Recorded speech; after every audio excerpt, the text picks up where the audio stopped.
Please, go ahead. Ah, that's a bit of a long story. I once had a similar experience. It had to do with the host family I lived with as a child.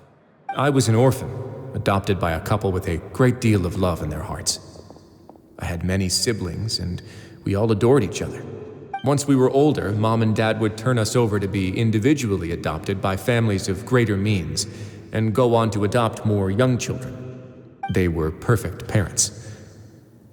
Or so I thought. And then? And then, I found out we were merely raised as livestock.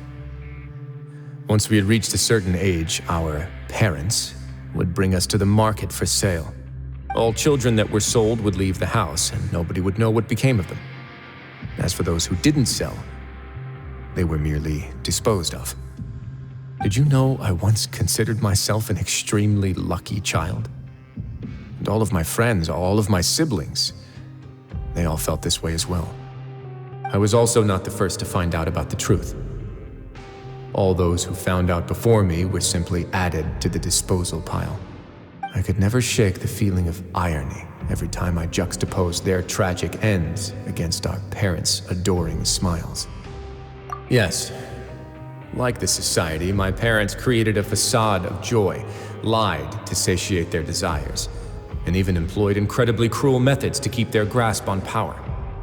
They did all of that, but never considered how their actions would utterly ruin all the children they took under their wing. Worse, perhaps they never cared about that at all, but I did. So in the end, I killed them and set all of the remaining children free. I was convicted for my crimes and exiled to the fortress of Meropide.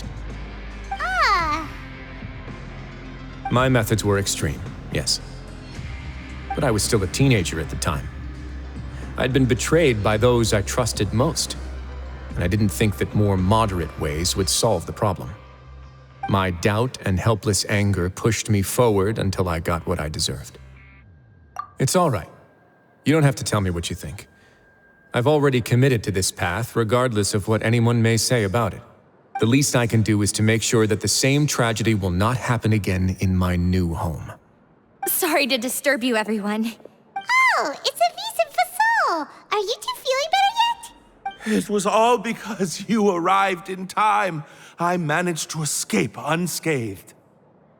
We came here on impulse today, because we were hoping that you'd be able to lend us a hand, Your Grace.